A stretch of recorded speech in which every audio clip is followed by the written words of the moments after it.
monkey. Get your sticky paws off me, you damn dirty ape! Is that a monkey? Where are the gorillas? Nice monkey suit. The help with this chimp, we may have a championship season. Monkey! It's like I'm talking to a monkey. No one wants to be turned into a monkey. Apes together.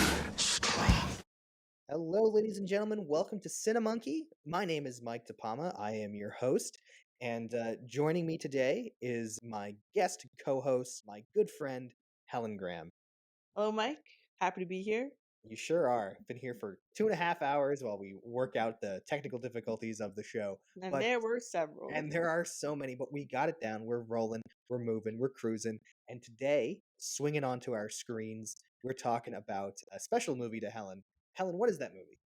That movie is the 1999 Walt Disney classic animated feature, Tarzan. Tarzan? Tarzan. Tarzan. Tarzan. All right, Tarzan was directed by Kevin Lima and Chris Buck. The stars of the movie are the voices of Tony Goldwyn, Minnie Driver, Glenn Close, Rosie O'Donnell, Ryan Blessed, Lance Henriksen, Wayne Knight, and Nigel Hawthorne. Kind of how we're going to run through this movie here. We're going to break down the plot for everybody. In case you haven't seen it, there are spoilers ahead, but the movie is 24 years old, so I think it's fair game at this point. It's about a man who's raised by monkeys. Yeah, that's the basic plot. We could probably move on from there then. But yeah, we're going to break down the plot for everybody. Then we have some fun trivia and some behind-the-scenes details that we're going to go over. Then we're going to kind of analyze the monkeys in the film, in this case, mainly gorillas. And we're going to ask the question, if monkeys were removed from this movie, what movie is left behind? What is the plot of this movie if there are no monkeys in them? And then we're going to rate the movie on the rating scale that we use for this show, which is monkey see, monkey do, or monkey see, monkey don't. Sound good? Sounds great. Great, yeah. You've I heard should that not so have many times. eaten like 4 ice cream sandwiches before this. No, probably a poor choice. So, movie opens, Walt Disney Pictures logo. Dark jungle. Dark jungle. Hearing some jungle sounds. A little multi-plane camera sort of effect through the jungle. Title, Tarzan. Tarzan. Tarzan. All right. Title Tarzan. We Smash see cut too. Smash cut to a British couple. I'm assuming they're British. We never hear them speak. Everyone in this movie is British besides the monkeys. Some sort of a Victorian Edwardian era couple. European couple. On a shipwreck, really. Yeah, so they get on a ship and the ship is immediately destroyed in the ocean, and they wash up on the shores of somewhere in Africa. Yeah, a jungle. Yeah, they have to survive. So they build this elaborate treehouse out of the wreckage of the ship, windows and doors, and they work together to build this home that they believe they're going to be living in for long. But are they? What are they? Question mark. And Mike, as soon as we meet this couple, basically, almost immediately, what do we hear? We hear the sweet, sweet sounds of Phil Collins. Correct. Of Genesis fame and his own solo career. You actually probably heard some of the sounds of Phil Collins at the start of this podcast. Can you afford that? No, but he won't know. But right. Well, the song is "Two Worlds, One Family." Just two worlds. Whatever. What he's saying about is two worlds, one family.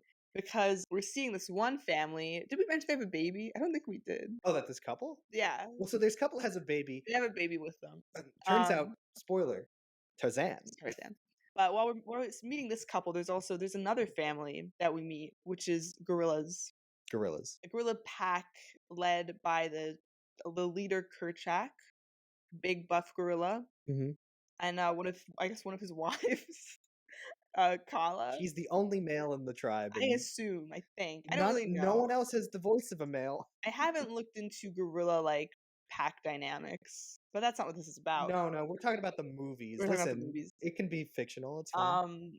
Maybe you can edit in some gorilla herd facts after this. Yeah, I'll work on that. Sure. But anyway, so Kerchak and Kala have a baby as well, but unfortunately, tragedy strikes. The baby's killed by a leopard. Yeah. Named Sabor. But that's not all. That's not the only tragedy we receive in the first 2 minutes of this film. Right. In case you don't know, Tarzan is about a man raised by gorillas. So obviously his parents are not long for this world. They got by that same leopard. It's very sad, They actually. got by that same leopard. You don't see any violence on screen, but it's all implied and it's heartbreaking. You do see like bloody paw prints, and Later, you yes. also see like part of their dead bodies. Do you? Yeah. Oh. I will say we can talk about this later. Tarzan, it's got some adult content. It's some of them. It's probably one of the most adult, especially Disney Renaissance films. I think at this point the most expensive animated movie Yeah, that so Disney did. this movie cost $130 million, Mm. which did some research before the show. Of the Disney movies that came out in the late 80s and 90s, it's the most expensive one. And it was the most expensive animated film until Treasure Planet a few years later, which was $140 million. So Crazy. yeah, kind of wild. I mean, it's a gorgeous, gorgeous movie. No, it's a beautiful looking movie Yeah. with a beautiful soundtrack. And quite a cast. Philly C probably cost quite a bit. Some of the other people in the cast probably also, Oh right. Kala, voiced by Glenn Close. Glenn Close, yeah. I don't know who does the voice of Kerchak. Probably someone. Kerchak is famous. played by Lance Henriksen. Let's see, anything that we would know. He was in The Terminator. He played Bishop in Alien 3. People love Bishop, I think. Well, anyway. Yeah, anyway. Kala hears the cry of this baby that is Tarzan. She finds the dead parents, sees the wrecked scene. She's moved by this helpless little thing. She saves him from the leopard and adopts him, much to the dismay of Kerchak, who's not happy about it at all. No, not a fan of this not gorilla being added to his family. He doesn't quite know what Tarzan is. He just knows he's different. Right. And he hates that. Before we move on from Tarzan's parents, one thing to mention is that there is this little theory that people have about the frozen theory. So you want to talk about the frozen theory. So Helen, what is the frozen theory? The frozen theory that relates to Tarzan is that, in case you haven't seen Frozen, little spoiler for the beginning of Frozen, but Anna and Elsa's parents, the King and Queen of Arendelle, they leave Arendelle to go somewhere on a ship. Shipwrecks, they die, they never return. Or so we think. Some fans theorize that the parents, Tarzan's parents and Tarzan, are the King and Queen of Arendelle, and that they shipwrecked on this island and gave birth to Tarzan. I think this is a bunch of baloney. I don't ascribe to this theory. She wasn't pregnant. She didn't have a baby when they left Arendelle. I don't buy it. But something to think about if you like fan theories. To each their own on these fan theories. I mean, if you want to believe that all these Disney movies are connected, good for you. I don't think they have to be, but again, it's whatever you want to believe. That could be your own little headcanon. But anyway, Tarzan's adopted, and then we cut ahead to a few years later where we see Child Tarzan. Charzan. I was going to call him. Charzan. And he's about probably like 6 or 7 years old, and he's got his Child best Tarzan, friend. by the way, Child Tarzan animated supervising animator Eric Ripa. Animating Child Tarzan and his movements, which are slightly different than adult Tarzan. Well, where because he's fully a child. formed. Yes, because he's a child. He's a part of the pack. He's trying to fit in. Yeah, All the he's other having trouble gorillas his fitting in. age don't like him. They shun him. He's an outsider. He's an outsider. And especially Kerchak, not happy that he's there. He still hasn't accepted him as a son or whatever. He runs into his good best friend Turk, played by Rosie O'Donnell. We're not best friends yet. She doesn't like him at this point. I think she puts up with him. I mean. Well, no, she intentionally ditches him. Yeah, just so she could be cool with her friends, her other monkey cousins, probably. And Turk ditches him, but Tarzan follows and proves himself to this group of young gorillas by snatching a hair off of an elephant, causes a ruckus with the elephant herd, almost kills one of these young gorillas, and Kerchak comes back, and Kerchak is not a fan of this. Hates Tarzan even more. He disapproves of everything he does. Tarzan can't get his approval, but he has gained the approval of Turk and a little elephant babe, Tantor. Yes. So now he's made friends, which is nice. Not as much of an outsider. Fun fact. Incoming fun fact. Incoming Helen fact. So for this movie, the creative team did a little excursion to Africa, right? Saw lots of things, met lots of monkeys, gorillas, went to jungles. They went to a place called the Sweetwater Chimp Sanctuary, where they, saw some chimps. And the park manager of the place, his son Oliver, who was only 5 years old at the time, he was playing around with the chimp family, who were just roaming free.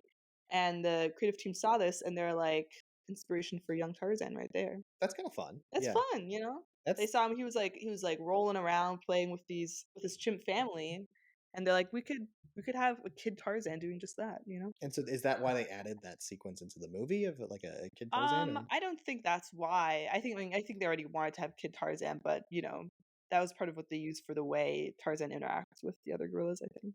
A little inspo. So Tarzan then has to grow up, and we hear the song "Son of Man." Son of Man. The man in time will be. Yeah, wonderful song by Phil Collins as well. Mhm. Every song in this is an absolute banger, by the way. Mhm. Like Phil Collins knocks it out of the park, and kind of a slept-on soundtrack.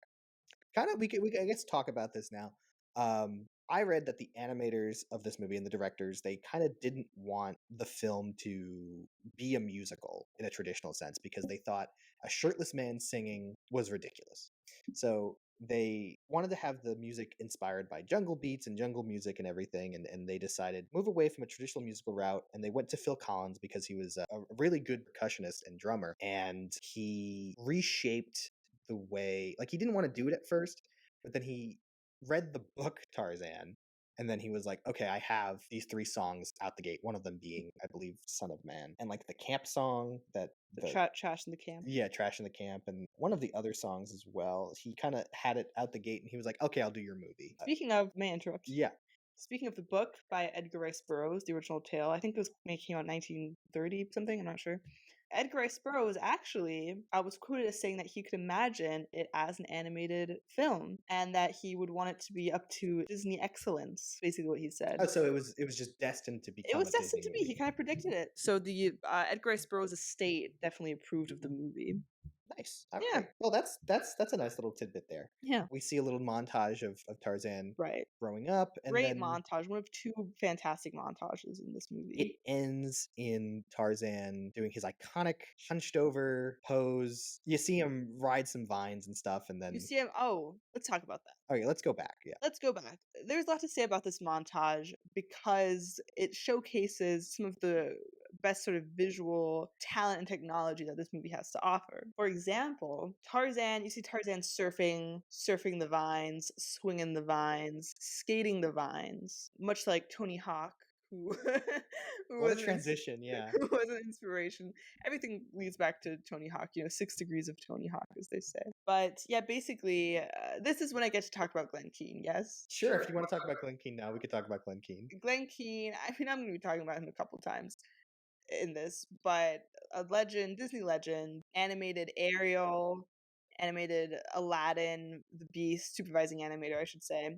He was a supervising animator on adult Tarzan, and God, I mean, he's so great. He's great. In my opinion, Tarzan is one of the best animated characters of all time because Glenn Keane is a god. Yeah, so in this montage, we see the use of deep canvas technology, which is maybe part of the reason this movie is so expensive. Okay, but what is that? Break that down. I'm going to break it down right now. Deep canvas technology, basically, it's a software that maps brushstrokes to geometry.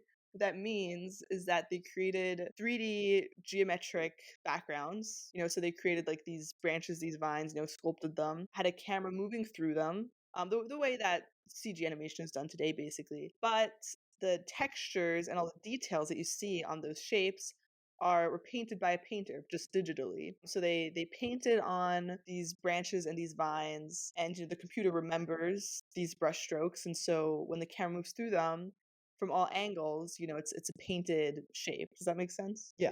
Yeah, so it's a beautiful blend of painting and 3D modeling and 3D like camera work. And so they have this sequence, and then the animator, in this case Glenn Keane, goes in and just frame by frame draws Tarzan into these moving vines, these moving frames. It's really awesome. Yeah, that's how it works. It's a software that was developed, I think, for this movie specifically by Disney. Fascinating technology that he worked with, and Yeah, it's very cool. I know this. Listen, I know this is a podcast about monkeys. I know you guys want to hear about monkeys, but I am here to talk about some of the animation in this movie because it's very worth talking about, in my opinion. I mean, it is, like we've kind of mentioned before, but it is a beautifully animated film. Yeah, I mean, the characters themselves look great, and the environments also look great. The jungle is sort of a character in this movie. It's just this massive encompassing thing. And I think part of what makes you feel so immersed in this environment, which was the intention, is the use of the deep canvas technology and just, the artistic talents of the background designers and whatnot. So back to the plot. Tarzan's now a 20-ish-year-old man. We don't know. I'm gonna say he's about 20. He's an adult. He's an adult. He's an adult man now, and still an outcast to the tribe, but they kind of like him a little bit more. Tarzan one day is doing his thing, swinging through the vines, and there's a familial kind of roar. And who's attacks Tarzan but Sabor? Tarzan actually creates a spear and winds up off screen in a pit of sorts. Kills Sabor, leaves Sabor's body at Kerchak's feet, and he bows to Kerchak, and Kerchak finally. Well, he kind of looks at him, and you think that maybe he's about to have earned his respect, but then of course he's interrupted by sounds off screen. I mean, the thing is, Tarzan, throughout the Son of Man montage, as we see Tarzan growing up, we see him kind of forge his own way in the tribe. It seems like everyone else kind of accepts him. Not only that, but he's very resourceful. Like you said, he makes the spear. He kind of before that, he's a bit bumbling. He has trouble catching up with the tribe when he's a kid. But as an adult, he's surfing those vines. He's swinging. He's very capable. He's become one of the strongest members of this family. He's playing to his own strengths, basically, which is also allows him to kill Sabor and almost earn Kerchak's respect. But then the plot really begins. Yes, then the not that it thickens, but we lose one antagonist and we gain a few more people, actual humans, into the plot, and we meet the full antagonist of the film, Clayton, alongside the professor, which I cannot remember his name right now. I think he's just Mr. Porter, Professor Porter, and then we meet Jane, who are there in Africa to study gorillas. Right. And Clayton's their escort. Who? He's a big burly hunting man. He's a big game hunter. Voiced by Brian Blessed. Brian Blessed, a wonderful man I just learned about a few days ago. It's very interesting. Tarzan interacts with them. Right. They're in Africa to study gorillas. Yeah. Jane, the supervising animator on Jane was Ken Duncan, and she's voiced by Minnie Driver. Minnie Driver, yeah. I believe, who apparently was very influential in kind of capturing the essence of Jane. They drew a lot of inspiration from her expressions, movements, and stuff, which is par for the course in an animated feature. So, but I will say that another fun fact. Yeah. Jane was partially inspired by Jane Goodall. So Jane gets separated from the group, and she runs into a little baboon. Little baby baboon. And she draws him. Draws it because she's an artistic gal. Yeah, and she's there to study all sorts of creatures, mainly gorillas. And she draws the baboon, and the baboon snatches her sketchbook, and she snatches it back, and she's like, ha ha ha, I have my sketchbook back. But little does she know, behind her is the whole family of other baboons. Baboons. Let's talk about baboons for a second. I know this is a podcast for people who like monkeys. I don't like baboons. I think they're scary. Yes, baboons are kind of dangerous. They're dangerous. They have weird butts. Yes, they have hairless butts. They are prone to attacking. You shouldn't be a monkey with big sharp teeth. What's that? What is that? All right, so Tarzan saves Jane from the baboons. Yes, sexual awakening of many a teen and child. Was it? Come on, Tarzan's he's a very attractive man. Don't make me say that. He has the you don't already pointiest know. chin I've ever seen. I mean, listen, I guess that's attractive. He's the first Disney character with fully anatomical correct muscular structure. They had because they had to. they had to. They had a little animation tangent here, if you don't mind. Jump in, go ahead. There are actually two separate Disney animation studios working on this movie at the same time, right? They had one in LA, in Burbank, I think, and the other one in Paris, which is where Glenn Keane was animating Tarzan. Jane, at the same time, was being animated in LA. Crazy how that works. But basically, I guess Glenn Keane sort of insisted upon using the Paris animation team because they're all very classically trained in anatomy. He basically thought it was necessary to kind of get their skills for this character. They also had a professor of anatomy and musculature come in and draw muscles, the underlying tissue muscles on their character designs for Tarzan, their character sketches. We're very meticulous about it. And apparently Glenn Keane originally was put on as the supervising animator for Tarzan. He's like, It's gonna be great. All he wears is a loincloth, easy character, but then he realized like, oh, we gotta get real with his like muscles, which they do. And because he was in Paris, Glenn Keane also, a lot of art and statues and culture in Paris. All around, I yeah. don't know if you've been. Actually, I know that you have. I have been. I was gonna say with you. No, I didn't travel with No. you when we studied abroad, but Very bourgeois of you. yes, at the Louvre. But yeah, there is a lot of musculature in a lot of European art, especially in France and Italy. Yeah, you got those Greeks, those Romans, those Renaissance. A Renaissance. Speaking of Renaissance, Disney Renaissance. But no, yeah, well, Glenn, I was watching these interviews with Glenn Keane, he references a specific statue, which is and I'm about to speak French, I'm sorry to the listeners at home, Le Triomphe de la République in the Place de la Nation. Nailing the accent, yeah. And that's what I learned in high school, that's what that'll get you. But yeah, it's a statue in Paris of this guy riding a lion, and Glenn Keane saw that and he was like, that's Tarzan. That's my man. That's man. That's my guy. And so if you guys want to look that up again, that is Le Triomphe de la République in Place de la Nation. Spell that how you will. The Triumph of the Republic, maybe if you look that up. That's probably Man better. on Lion Paris statue will probably also get Lion you there. Man Paris statue. He used that as sort of a reference for Tarzan and for the other animators. I think there were like 13 animators working on Tarzan. So just on the subject of a fully functioning human anatomy and muscles, that's that. That is why Tarzan looks the way that he does. And why so many people had a sexual awakening to Tarzan. Well, here's the thing, right? So we're talking about the scene where Tarzan meets Jane. Mm-hmm. The sexual chemistry and tension off the charts. Oh, it's... You don't see Disney. Yeah, you tell them, yeah. Disney's too scared to have this. Because this was a Renaissance movie, and Renaissance, they took risks. They're getting real close. Tarzan puts his face up against Jane's boobs. That's something that happens. No, he's listening to her heart. I know he is, but it does happen, and she's clearly like, whoa. Well, she's uncomfortable the whole time. Exactly. Because this weird, strange man is just touching her and saving her and everything. Right, and of course he's an innocent. Yes, he's innocent because he's an ingenue. Because he's an ape man. But she is put off, and she does kick him at one point. And... Right, yeah. But yeah, I think it's very interesting that, I don't know.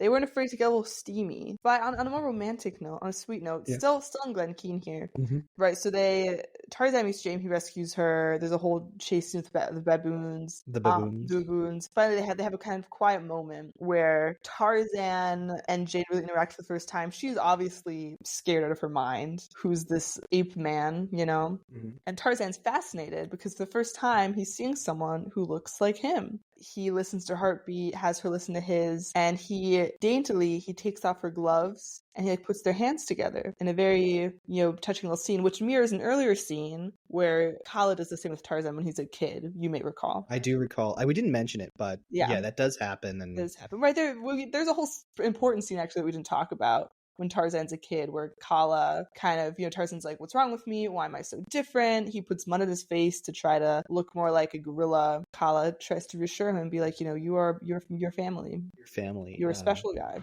Well, I believe it's more so like on the inside we're the same. Exactly, yeah. And that's the first time we see two hands, two eyes, these two hands ears. touching. It's a motif throughout the film is two hands touching, finding kind of a common ground there. So for the first time Tarzan seeing someone like him, Glenn Keane basically said that this was like one of the most emotional scenes like this were, are some of the most difficult to portray because there's a lot of subtle acting going on. And he was trying to animate the scene between Tarzan and Jane. And he was, trying to think of times in his life where he discovered someone who's just like him in the way that Tarzan does. And he says basically it was the birth of his daughter, Claire Keane, who is a very accomplished artist in her own right these days. He drew upon that experience basically. And he told his daughter, Claire, when you see Tarzan looking at Jane in the scene, it's not Tarzan looking at Jane, it's me looking at you. I think that's very touching, very nice. That's cute. Yeah. So So that's there's a lot of Glenn Keane in this movie. there's a lot of Glenn Keane in this movie. Listen, you have me on the podcast. I'm going to be talking about Glenn No, Keane. listen, I'm happy to learn and listen about it. Yeah. Where were we? So Jane and Tarzan, they touch hands. She asks Tarzan, "Can you take me back to camp?" And they also exchange names. True, she does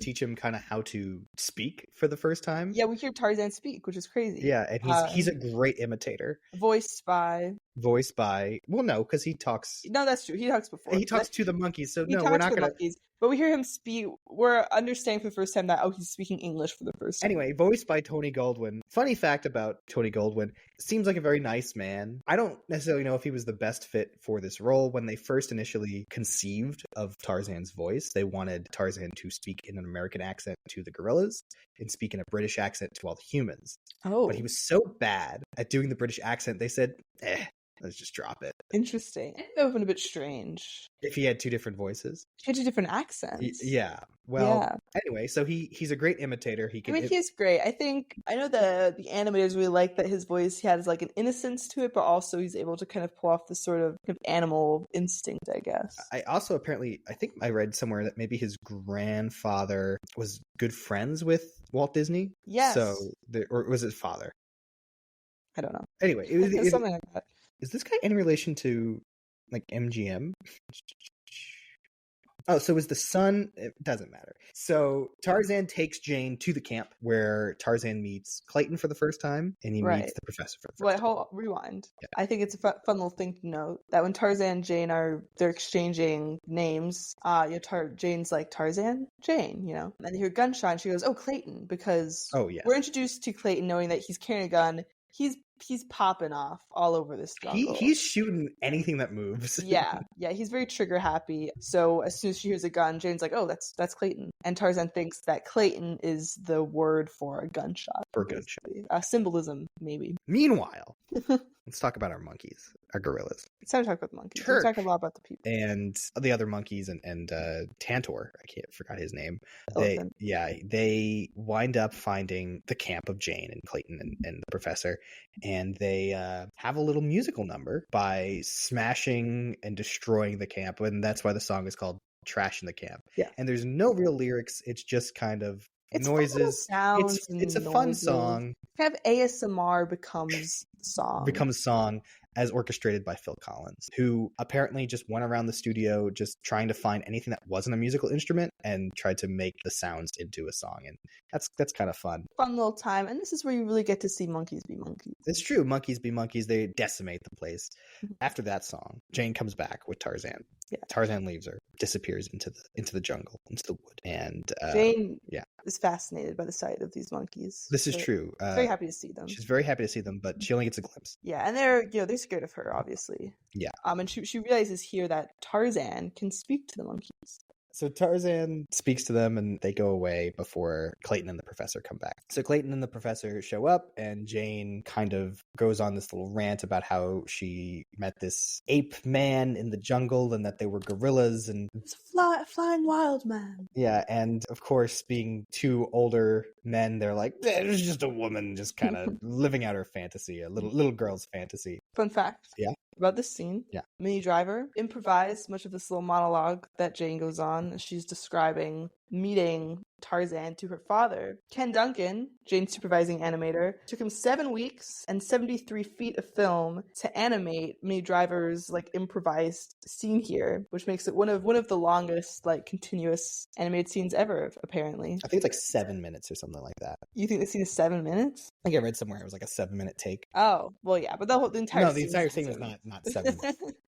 It's a 7-minute take, and then Right. I mean, I'm sure they didn't animate the entire thing, but it took them 7 weeks to animate just that part of her talking. And so then Tarzan appears, and they go, "Oh, it's the ape man. Isn't that fun?" And Clayton says a great line. He says, "Show me the gorillas." And it's the great line. it's a great line that my brother quotes all the time. Where are the gorillas? Tarzan, as he's kind of learning slight human terms and everything like that, he refuses to take them to the gorillas because he's still in fear of what Kerchak will do. So he kind of disappears into the woods again to go back to his lovely gorilla family. So Clayton and the professor think that or really more so the professor, thinks that Tarzan's kind of this missing link, and they decide to teach him how to kind of be human, Be a person, be a person, and teach him how to speak and be a little more civilized. Yeah, this is kind of the makeover montage of the movie. Sure, if you will. yeah. Right, so Phil Collins, he sings about a guy wanting to know about these strangers who are just like him. And this, we were discussing this before, this is maybe the biggest banger song-wise. Yeah, this is a bop through and through. It's on Disney's Summer Hits album, and that's how you know you've made it. That's how you've made it big. You've made it big. You're on Disney's Summer Hits album. Tarzan really quickly kind of learns a little too much because they show him like space. Like they start out small. Yeah. They're like, this is man, this is woman. And then they're like, this is London, and then Egypt, and space, and then... Yeah, I don't know what Tarzan's supposed to be gleaming from looking at planets at this point. And it's a little too much because they show him like playing with like a model of the solar system. Mm-hmm. And it's like, yeah, can this man who's been raised by monkeys who's never left this jungle conceive of the solar system? Of what a star is. What how, the planet how is that is. useful to him right now? You're supposed to be trying to teach him English, first of all. Let's start with baby steps. And they don't. They jump right into it. They jump right into and it. they teach him how to walk upright and act as part of quote unquote civilized English society. Little animation side note once again. The animators were kind of struggling to find a way for Tarzan to walk upright that still was distinct to him. You know, after we see him walking on all fours and like crouched over most of the time before this, because he's taken on kind of like animal posture, you know, gorilla posture. Mm-hmm. The animators, when they're kind of, you know, so doing studies in pre-production of this movie, the studies that they did, each animator was assigned a different animal to try to kind of capture while animating Tarzan, doing little tests. They have little tests of him like grooming, like monkeys. This is also when Glenn Keane started thinking about people like Tony Hawk and his son, who I guess was super into extreme sports at the time, taking inspiration from the way they move. He also saw teens in Paris who were rollerblading around like soda cans and decided to incorporate that when Tarzan skates down the vines. Goes to the vines. Vines. I see the image now. Yeah, a little slalom thing. I think that's pretty cool. When basketball players dunk, you know, as they do, and they kind of swing on the rim of the hoop. That was another thing that the animators used as reference. A lot of little interesting things in there in Tarzan's behavior. But anyway, they struggled a bit to go from Tarzan being crouched and animalistic the whole time to him walking upright in a way that still looked like Tarzan. I think they did a good job. Yeah, is it believable enough? Yeah. Did you buy it in yeah, this well, movie? you know, it's gotta be a tricky process to create this character who really straddles this line between human and animal in a way that's like charming and not weird or uncanny, you know? So back to the plot, I guess. Mhm. Tarzan learns English in a matter of what seems like a few days. He learns how to walk upright, all the things Helen just kind of mentioned that they kind of struggle to animate. Yeah, and but he learns how to repeatedly do all that. during this time, Clayton and the professor and Jane are like, take us to the gorillas, especially Clayton. And Tarzan's like, no, I can't. He's like, no, out of fear of Kerchak, because he doesn't believe that these other beings should be involved in the goings-on of the gorilla's lifestyle. So one day, Tarzan's at the camp, or he sees that all of their stuff is being packed up. Time to go home. Jane's upset, can't see the gorillas. Clayton devises a way to kind of trick Tarzan into taking them to see the gorillas and tells him that Jane could stay if they just so happen to see some of the gorillas and they can maybe extend their expedition. Right. Well, I guess we haven't mentioned that Jane and Tarzan are falling in love. Yeah, they are falling in love at this point. That's a big part of the movie that we actually haven't said at all. No, they are falling in love, especially during that montage sequence. Yeah, they're falling in love. Great thing about Jane, which I think makes her stand apart from other Disney heroines, she's a real simp. She's a real simp for Tarzan. She really does like and it. Tarzan's a simp for her too. It's a beautiful it's a kind symbiotic of mutual... simping relationship. Exactly. I think that's really cute. Tarzan wants to woo Jane, win her heart. He sees these images of English men giving flowers to women. He's like, I can do that. There's flowers over this jungle. I'm assuming is what he was thinking. But Jane, she's fretting, she's bereaved because it's time for them to go in like a day, and she hasn't seen the gorillas, and she's sad to be leaving Tarzan. So yeah, now Tarzan's upset because Jane's leaving. Clayton tricks him Being like, hey, she can stay if you show us the gorillas. Tarzan comes up with a scheme. Show the gorilla, leave the canoe. What?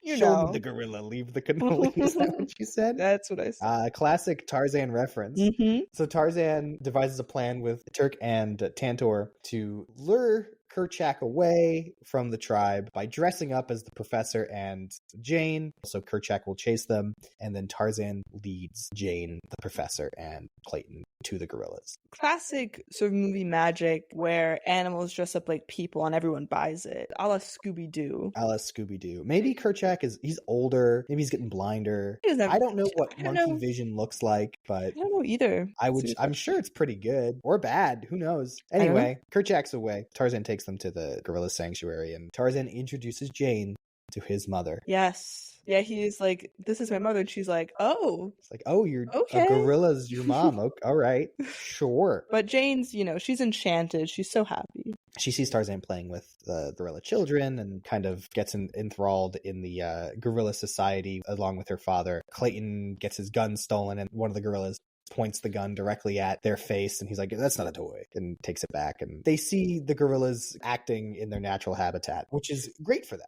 They get to see this as a part of their research before their boat leaves. Kerchak is lured back into the sanctuary. It's not lured. They just... Well, they keep running, and they accidentally run back into the sanctuary. And Kerchak sees Clayton with a gun and starts to attack Clayton, to which Tarzan holds him back, holds him down, and lets Jane, Clayton, and the professor escape. And then Kerchak fully disowns Tarzan at this point from the tribe. Yeah, because he's like, you betrayed the tribe. You've chosen these humans over us. And everyone shuns him a little bit. Everyone shuns him. A little bit shunned. He's kind of a traitor. Mm-hmm. So he does wind up kind of an outcast from the group at this point. He goes off and he has a moment of like, who am I? What's wrong with me? And once again, Kala comes. Kala comes and says, hey, I want to show you something I should have showed you many years ago, and brings Tarzan to that elaborate treehouse that his parents built. And Tarzan kind of learns that he is in fact human. He does come from a world of humans. Big twist, he's adopted. He's adopted. Who knew? He, what I assume, finds what was his dead father's clothes, and he puts them on, and he's going to meet Jane and the professor. A little weird, but we just breeze right by him raiding his father's corpse. Yeah, I mean, listen, you don't see it, but it's implied. It's implied. Where else would we have gotten it, And he dresses fully like a human for the first time. Mm-hmm. And he decides to go with Jane and the professor back to England. And Jane is very excited for this fact. And they get on to their boat, and they discover treachery afoot. Turns out that Clayton has hired a bunch of pirates to overthrow the ship, and he ties up the ship captain and the professor and Jane and Tarzan. I have a note here that says, Tarzan's one weakness, human clothing. Yes, he does struggle. Yeah, he can't really fight. He's not used to, I guess, having these layers on him. Yeah, there's a scene where he's trying to climb up a thing on the ship and get away from the pirates or whatever, and he can't because of the shoes he's wearing. Yeah. When usually he has such dexterous feet and toes, but he can't access them this time. So all the skills he's learned in the jungle, suddenly he's restrained. Yeah, he's not as nimble as he once was. Tarzan gets tied up, gets thrown into the brig with everyone else who is not with Clayton's plan, and he starts kind of making a fuss, making a mess. Meanwhile, Tantor and Turk are on the shore, all upset that they missed Tarzan's goodbye. Turk decides, hey, let's just go to the ship and say goodbye to him. And so they swim underwater, and Tantor somehow, as an adult elephant, climbs the length of this freighter ship. Tantor, kind of an honorary monkey. Monkey, especially in this sequence, yeah, accidentally destroys the top of the brig that they are in, which allows Tarzan and friends to escape. And they have to run back into the jungle. Yes. To save the gorilla tribe that Clayton wants to capture. Clayton and his goons, they're rounding up the gorillas, they're putting them in cages. They're bad guys. So kind of a fight sequence kind of breaks out where the gorillas and the baboons against these pirates, and Jane and the professor, of course, are on the side of the gorillas. Right. And just kind of beating them up. It's very akin to one of the ending scenes of Beauty and the Beast, where the Beast's castle figures attack the mob that is swarming the castle to kill the Beast. So it's very similar. And it all ends kind of similarly too with a one-on-one showdown. Yeah, so Tarzan and Clayton start fighting each other. Also, while Tarzan's running into the jungle, there's a very superhero suiting up sequence, but it's kind of the reverse of that, where Tarzan strips off all of his clothes down. And he embraces himself as fully a man of the jungle. And he runs into the woods and he meets Clayton and they fight. Tarzan gets the upper hand at one point and grabs Clayton's gun, points it at him, and Clayton goes, I forgot the line exactly. To be clear, I watched the alternate ending, the original ending, prior Mhm. to starting the podcast, and there's a great line in that where Tarzan hold a knife to Clayton's throat, and he's like, "Are you fully a savage?" or something like that, or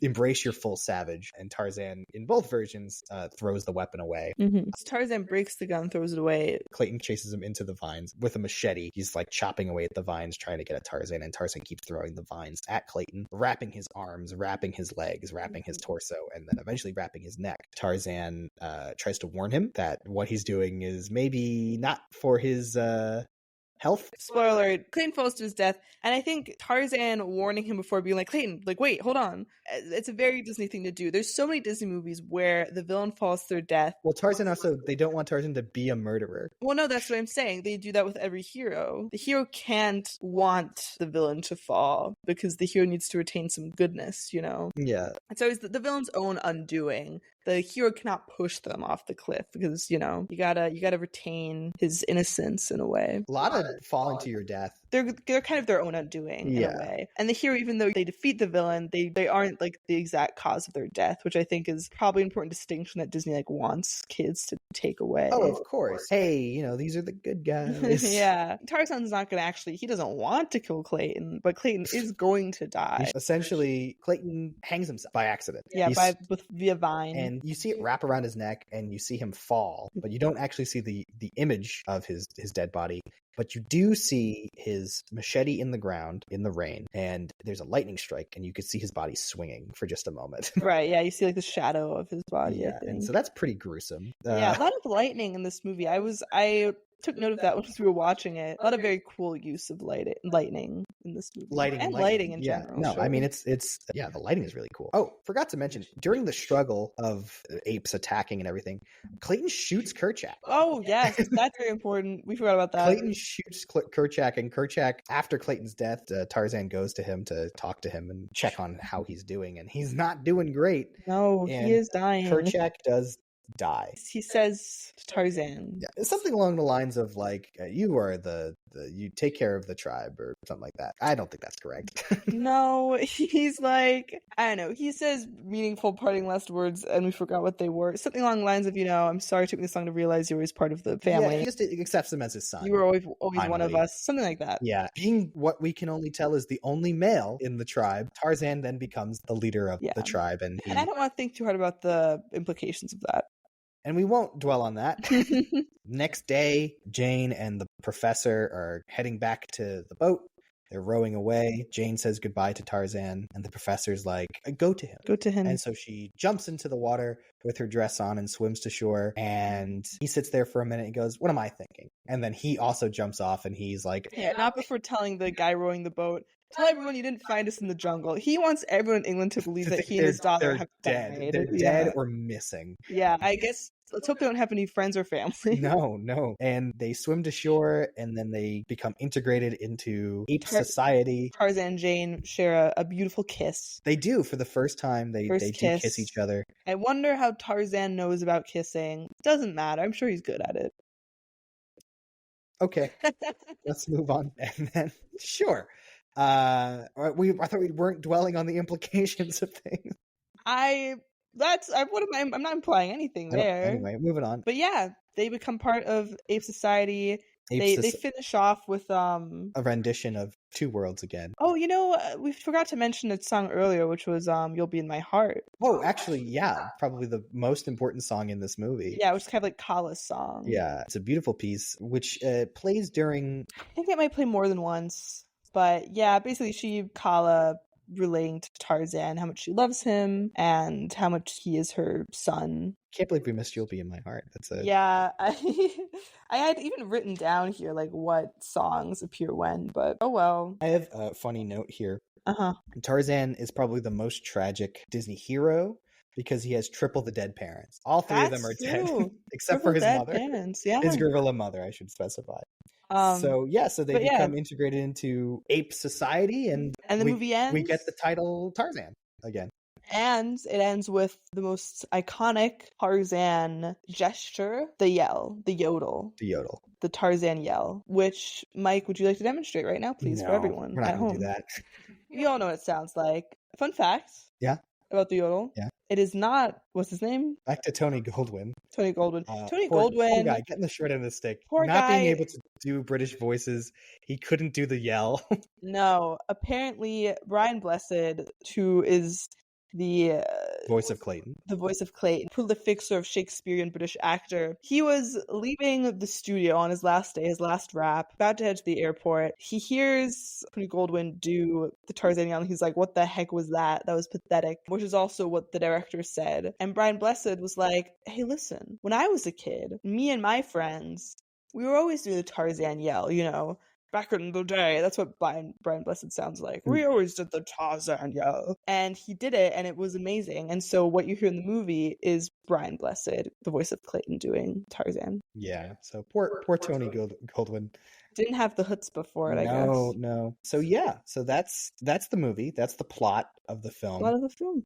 All right, so Helen, you want to talk about some of the themes of the film? I do, Mike. I do. I mean, the movie, it's a lot about sort of found family. It's about being an outsider, learning where you fit in, that kind of a thing. It's a lot about parents as well. Something that I thought about this time watching the movie that I don't think I've thought about before was that you've got two dads. Well, you got three dads. First one dies. You got Sorry. One dad who dies pretty quickly. Yeah. Can I touch upon something? Speaking of dads, there is an alternate opening to the film. So the behind the scenes kind of storyboards start out with Tarzan's dad sitting at a desk, and he's like scribbling a note to himself, and it's raining and lightning, and then out of nowhere, Sabor pops out of a window and attacks Tarzan's father as he's reaching for a gun.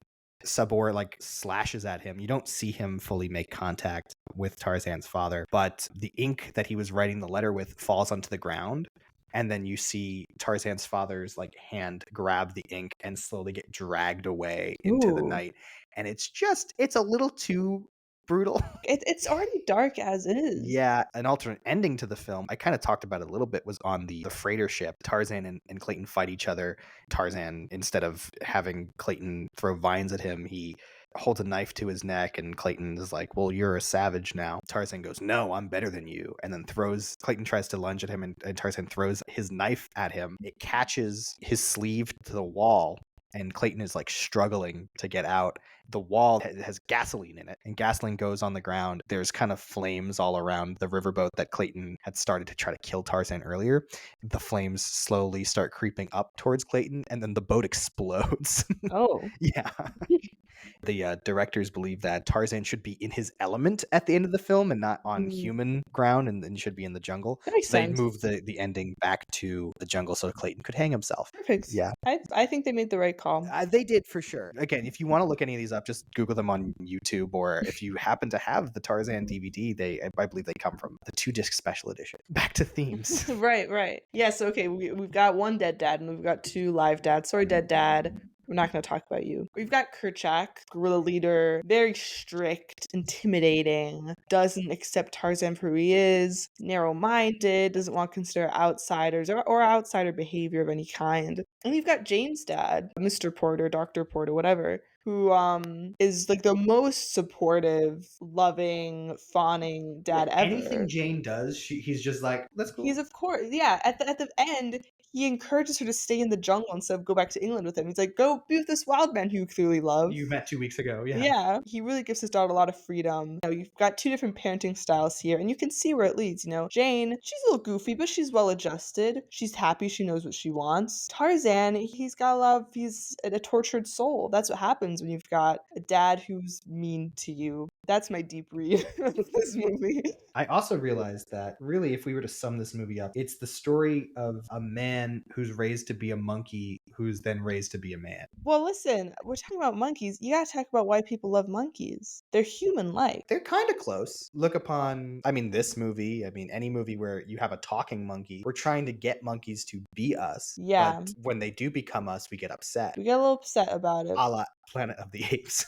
Yeah, we see ourselves in the monkeys. And I guess part of what Tarzan is about is also, can the monkeys see themselves in us? That Maybe. answer could be perhaps. Yeah. But in the end, the monkey way of life wins. Tarzan and Jane and the professor all decide to stick with the jungle. Yeah. So becoming animalistic is kind of what triumphs. And that's kind of what this movie, I would say, Yeah. promotes in a way. Although you can't be too animalistic because then you become Clayton, who just wants to kill. And Right, the thing about Clayton is it's really, it's not necessarily about becoming animalistic. I think it's about, as many Disney movies are, following your heart, going against the grain of society and doing what truly makes you happy, which for Jane and her father are staying in the jungle, where Tarzan is being with his family but also being with Jane. Clayton, his undoing is his greed and his belief that he as a human is superior to animals. I mean, I guess, Clayton is animalistic in the sense of his brutality. He's like Sabor in that way. He's a predator. He's a human predator. well, if you He's look the at predator. if he is the predator, yeah, shooting through the jungle. I mean, if you look at the color scheme of Clayton, it mirrors that of Sabor.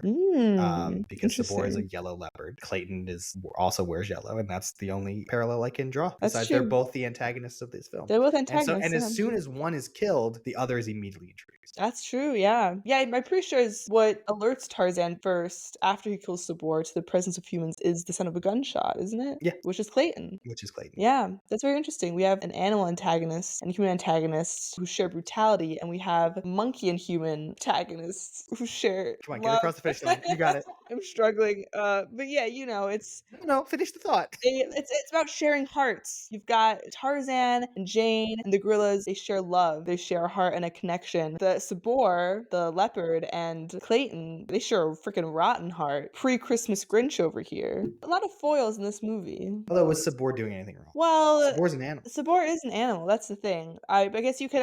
Sabor is a hungry, greedy animal. You could say the same about Clayton. Again, this is a podcast about monkey movies, so I think you're gonna end up having a lot of conversations about why we love monkeys. Yeah, no, that's a good point. Let's talk about what this podcast is about, and that is the monkeys. Monkeys. So we have two different groups of monkeys. We have the gorillas, and then we have the baboons. I mean, the gorillas are the heart and soul of the movie alongside Tarzan. They are probably on screen more than Jane and the professor, and certainly Clayton. But yeah, there's a lot of gorilla action. Yeah, I in mean, this it is the movie. whole first act of the movie before Jane and Clayton get introduced. Yeah, as I've mentioned before, the creative team of the movie, they went to Africa for 2 weeks to different animal reserves. They studied mountain gorillas in Uganda. Yeah, they did deep studies during the pre-production of this movie on gorillas. And animation wise, they look great. They look wonderful. Yeah, they and each has their own expressive kind of look and face to them, and you can tell them apart, which is wonderful. You can't tell apart. You've got Kala, who's she's got this soft warmth about her. And then you've got Kerchak, who's huge and very genuinely scary and intimidating. Yeah, his teeth are horrifying when they come out, when he's trying to intimidate and kind of kill Clayton at one point. Kind of intimidate and kill. And kill and intimidate. Do a little kill. Just a little kill. I mean, to be fair, Clayton's on his territory and he has a gun. So I get it. I understand why Kerchak is mad at him. Yeah. And then we have the baboons, which are kind of antagonists at one point. They wreak a havoc, kind of chasing Tarzan and Jane through the jungle. And they end up being kind of good guys because they come around to Jane. And Tarzan can actually talk to them as well. So he can speak to multiple monkeys. So then I have to ask, let's say we were to take the monkeys out of this movie. What movie would we have? There wouldn't be no movie. Oh, hold on. So the plot would be, there's a couple. Yeah. They get on a boat. They get shipwrecked. They build a treehouse. Leopard kills them. End movie. End movie, yeah. Well, and then there's another short that would be, there's this group of gorilla experts and Clayton walking through the jungle, and they don't find gorillas, and then the movie ends. Yep. So there's not much short, of, sad, disappointing. There's not much of content if you were to remove the monkeys from the film. You'd have no Tarzan. So just some other quick facts here. Tarzan became the last movie made by Walt Disney Animation Studios to win the Academy Award for any Academy Award till 2012. So Disney didn't win any awards until 2012 for the animated short Paperman. Phil Collins would win You'll Be in My Heart. They didn't even win Best Picture? Nope. Best animated? Nope. There were no animated films from 2000 to 2012 to win any awards. So 13 years Disney didn't win a single award, and this was the last film in the Disney Renaissance. Now this film obviously is popular, made over $400 million at the box office in 1999, which I don't have the math conversion on there, but that's a lot of money. It spawned a direct-to-DVD sequel, a an animated TV spin-off, and then also a stage musical, which had 9 more songs made by Phil Collins, and the stage musical ran for about a year. We looked at some photos of the gorillas in the stage musical, and they really cats them up. It's They're just, I horrifying. thought they were going to be like puppets like the Lion King musical, but they really are just people with fur just attached to them, and it's not great, They're unfortunately. very, frankly, gross. They are to gross. look at. Well, apparently people thought that too because it only ran for less than a year, I believe. It did like 400 something performances. And I then it do remember closed. hearing about this, I think, when it was happening. Yeah. But And then in 2006, yeah. then closed in 2007. Then it went on tour for a while. But turns out Tarzan is a big hit. Helen's favorite country in the world. It's her hometown, Germany.